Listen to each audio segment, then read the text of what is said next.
rationale of everything that went into making this belt today? All right, well, Alexa. First of all, Alexa, I mean, the UFC barely does this, that they customize belts, and they're doing it for, Mexican heritage, for your title fight. How nice is it to see the UFC focus on your culture and on this special date on September 16th?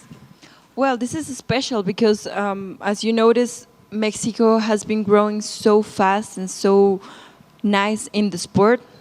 Honestly, having Mexican champions was a few years ago kind of impossible, so it's a big motivation for me. What Brandon has done, Jair what has done, Irene what has done, and every single Mexican in the card. Right now we have a card in Independence Mexican Day. This didn't happen in another country, so this says a lot about Mexican support in every single fight. You almost have to pinch yourself, is this really happening? Because as you mentioned, you go back a few years ago and this was really hard to imagine, right? Well, it's been a dream come true, and the most important thing, it's full of training, a lot of training to be able to be in this moment right now. Yeah. Do you think this is the best possible scenario for your first title defense? Mexican Independence Day, being celebrated, Mexican heritage, plus, a big rematch, maybe one of the biggest fights in the division's history. Do you think this is the best case scenario for your first title defense? Yes, well, I always say that making history is never easy, but I've been working so hard every single day of my life to be at this moment, and this last camp wasn't different. I was training more, I was with more discipline, I was 2-3 times extremer with my training and with everything that has to be done to be the champion again, to win the fight again. And, I just try to keep focused on the goal. Yeah. And what's it like to show up in Vegas and seeing your face everywhere? Billboards, T-Mobile, magazines, even just covers of tables and everything. What's that been like? It feels great.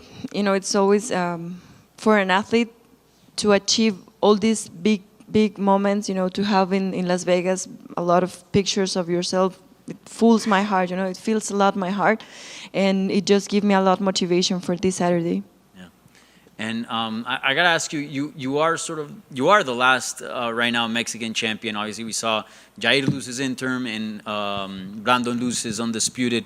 I'm wondering if that fuels you even further, just to kind of keep the flag at a championship level in the UFC. Pressure. How do you feel about your stance right now? No, I don't think call it pressure. I think it's more motivation.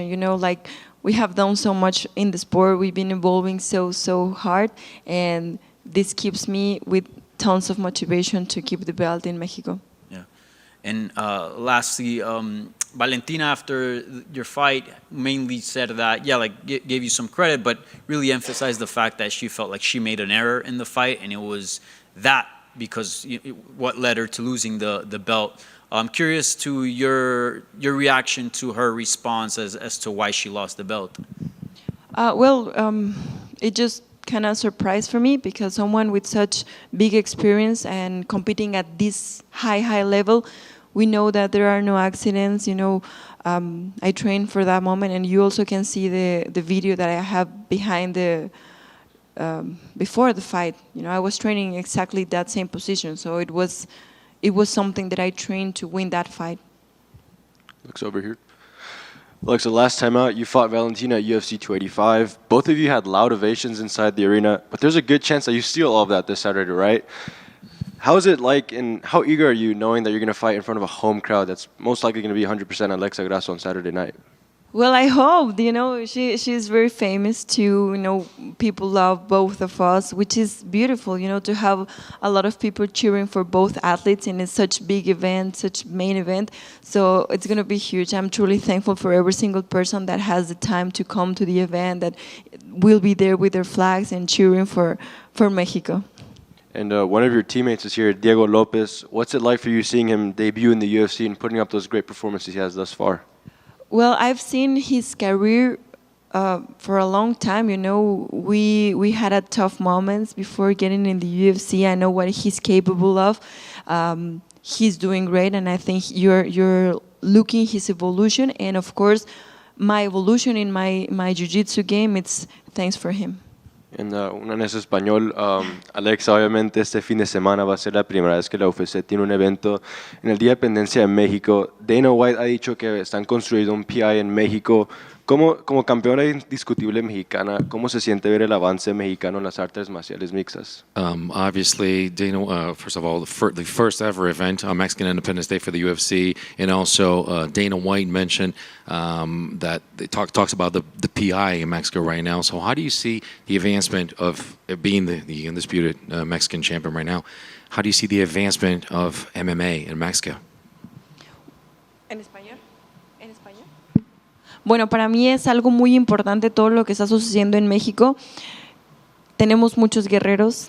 Ustedes saben que cuando un mexicano se sube a pelear deja absolutamente todo, siempre damos unas guerras, no importa la adversidad, siempre estamos ahí luchando por todos nuestros sueños, por cumplir nuestras metas, y eso habla de todos los resultados que se están ahorita dando para México. Estoy segura que con el PI, que con toda la ayuda que nos van a dar, tanto en nutrición, en terapia física, en entrenamiento, todo México va a cambiar muchísimo de los peleadores y va a ser un gran avance en la cultura mexicana en el MMA. We have so many warriors right there. We always go to war. I mean, everybody knows that when a Mexican steps onto the octagon, that's what we're going to give. We're going to leave it all out there, and that speaks volumes for them. I mean, it speaks for the results that we've achieved. And I think that with all the help, with the PI, with nutrition, with physical therapy, with all the training, I think that you're going to see even more coming up. Y obviamente el tema de la noche va a ser México y los peleadores mexicanos, pero tu oponente Valentina Shevchenko es ciudadana peruana. ¿Qué significa para ti ver dos mujeres que representan Latinoamérica ser pelea estelar en una cartelera grande? And of course, being in Mexican Independence Day and so much focus on Mexico, your opponent too represents Peru. So what do you think about two women representing Latin America to be in such a high stage? Para mí es algo muy importante. Creo que es el deporte en el que más rápido las mujeres han crecido y evolucionado casi a la par de los hombres. Ahorita somos estelares, coestelares, las peleas realmente son muy emocionantes y que las dos representemos a Latinoamérica es algo muy grande para mí.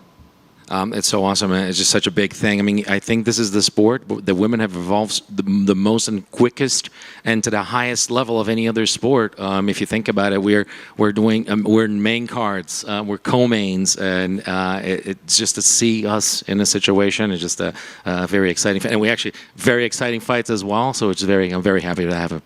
Gracias. Alexa, Willie Ramirez with the Associated Press. You hear professional athletes always say, you don't want to get too high with the highs, too low with the lows. 6 months into being the champion, how have you tried to maintain a level of hunger that you had before becoming a champ and sort of not letting that desire get away from you, not get too high on this high, and maintain the same level of competitiveness and drive that you had when you were a challenger? Well, this is thanks to my team, my coaches. They are always, trying for me to always be focused, like, yeah, you're the champion, but you're just one more in the gym. You have to help your teammates. You have to evolve. You have to be every day here on time, do everything that we ask you to do and more. So I think the most important thing to be at this high level and to keep motivating and to keep the hunger and to do my best to evolve and to improve, it's thanks to my team and my coaches. I'm not sure how much you pay attention to other sports, especially when you're training for a big card like this, but we're coming off the U.S. Open, Coco Gauff wins, right? The WNBA playoffs get started tonight, including here in Las Vegas. We have two incredible martial artists, if you will, getting ready for Saturday night.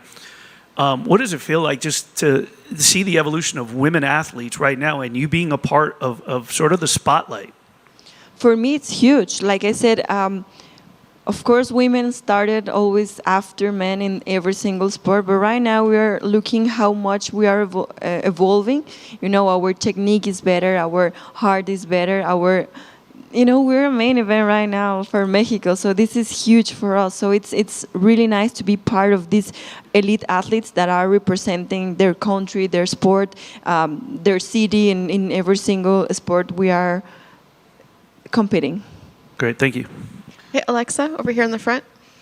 I noticed just a few minutes ago you and Valentina were in the lobby together. Have you guys spoken at all? Has there been conversations since the last fight between the two of you? No, no. We always say hi, for respect. We have respect for each other, but no, we didn't have a chat. Is that something that you purposely avoid having conversations with your opponents and maybe wait till after, or what, is it just that it hasn't happened yet? No, it hasn't happened yet. Thank you. Alexa, right over here. Felicidades. Gracias. Big fights happening at Flyweight. I was just wondering, what did you think of the victories for both Erin Blanchfield and Manon Fior? Well, I'm super happy of Flyweight division. This was the last weight class in the organization. Now we are giving a lot of results. Now we are having a lot of great athletes. I think they both have a great winning, and I'm happy for the division. Do you care who would be the next title challenger? I mean, right now I'm focused on my fight this Saturday, but after, if everything goes like my plan, maybe on Saturday now we can talk about that. I know it's not a competition, but do you think that your special belt is better than Yair's that he got earlier this summer? No, it's made for the same person. I know them. I've been in this place where they do these pieces of art. So it's just another piece of art, and it's beautiful. And I'm just happy. And I think each one of them has their special meaning because every single patron in there has different expressions. Final question. You've been in the UFC for a long time now. You've been a part of a lot of other stuff, the posters and everything that they make. The fans really like the poster for this fight. I'm wondering, is this your favorite also because it's got a lot of the Mexican, influence in it and everything? Well, I think it has a lot of Mexican things, because of the importance of the date, of the people who's fighting in the card. So it has a lot of personality of every single Mexican fighter. So for me, yes, this is the best one. Thank you. Alexa, right here, to your left. Your influence is evident through you being on the cover of GQ for Mexico. You're headlining this event. For you, in looking at younger generations, not only in Mexico, but all around for MMA and women athletes, what is your message to the younger generations? Well, that's always my goal. I've been always trying to be a good example for the next generation, especially for the girls. I would like them to see me as a guide. Of course, I'm not perfect. I'm not perfect, but I would like that with my example, they can notice that you can live working like every single day doing what you love the most. Like you can change your life, you can have a better life, a better quality life, food, experiences. So working hard and dear hard work has always been my hashtag, and I just hope that every single girl in the planet could learn MMA, defend themselves, and be strong physically and mentally. Segueing from your hard work, going into the octagon, last fight it went your way, you got a lot of things done and did it the right way. For you, what are you trying to replicate and add on to get your hand raised on Saturday? Well, of course, I love striking fights, and it was going pretty well on the striking department, but I did a lot of adjustments just in case she don't want to strike with me. But I'm excited too because she came back to Thailand to do Muay Thai again. So this excites me so much, and I'm pretty sure it's going to be an amazing fight. Awesome. Thank you. Thanks. Alexa, right here. 6 months ago, you shocked the world. Not a lot of people gave you a chance, and you beat Valentina Shevchenko to become champion. Last week, nobody gave Sean Strickland a chance to be Israel Adesanya, and he did the same. Did you see a lot of yourself in what Sean did last week? Because everybody counted him out, everybody counted you out, and he emerged victorious, and you did the same thing. Well, it's a tricky moment, when you have all the doubts, when you have everything against you. I think that motivates you. I think that that says you why are all these people thinking that I'm not capable if they don't know me, if they don't, if they really aren't too deep in what I'm doing in my training. I'm super disciplined, and I'm pretty sure that he did that. When you have a lot of doubts, it just motivates you a lot to give your best and to show hey, I'm capable and I'm here and I will earn it. do you still think you have something to prove on Saturday night, even though you are the champion? A lot of people think Valentina had a bad night. Are you here to prove that it wasn't a bad night? It was about your preparation. Of course, having to be the champion is the first step. Like climbing the first mountain. But once I have it, and I just turn my head and I just realize there's another big mountain to climb because I want to defend it. I wanted to keep it. I want to show how much I've been evolving all these months. Last question for me. Valentina's on the cover of the EA UFC game. If you win and you defend this title, do you want to state the case that they made a mistake and that you should have been on the cover of the game? No, I don't think they made a mistake. We can't forget about everything she has done for the sport. She's a big star. It's not like just a win quits you all the credit you have done. Just right now, I have to earn that. I have to have a lot of title defenses, and then after, I would hope that I can have my face in the cover of the game. Alexa in the middle. Traditionally, Mexican Independence Day weekend had belonged to Canelo, and most recently he had headlined multiple cards at T-Mobile. Have you had any conversations with this camp yet? Have they reached out to at least congratulate you? No, not yet. I'm not. He's super huge. He's someone that I admire so much. We're from the same city, but I hope that with my achievements and be winning, someday I could have a training with him. As a follow-up to that question, do you allow yourself to have these moments sink in and actually celebrate what you've achieved? Because there's always something more. You're in a rematch, but do you just allow yourself to have the moments to appreciate what has happened so far for you? As an elite athlete in combat sports, we know that we don't have much time. So right now, I'm celebrating coming back to the gym as soon as possible, to do rehabilitation, to heal all my injuries and come back the best way I can to the gym. So that's how I celebrate because I don't know how many years I have left in the sport. I also have 30 years old right now, so I'm just trying to do the best I can with the years I have. So the best way to do it is training, doing my best, and then I will have the time enough to enjoy and celebrate and do everything I want. Alexa, back here. This is your first rematch, and I'm just kind of curious, has there been a difference in your confidence going into this one, knowing that you can beat Valentina? Well, of course. We also shared the octagon 20 minutes before. I know what she has. I felt her body. I felt her power. I felt everything that she can bring to the table. And that's why I prepared myself better. I did a lot of adjustments. My coaches did a lot of adjustments. So I know what I'm capable of, and I'll do my best to win again. And just kind of touching on those adjustments a little bit, obviously you did very well in the striking against her, and maybe she did better on the ground than in the striking against you. And so I'm curious, how big of a focus was takedown and grappling defense in this camp particularly? A lot. Of course, the striking is number one, always. And jiu-jitsu and wrestling game is always improving. And this wasn't different. A lot of adjustments in the jiu-jitsu department.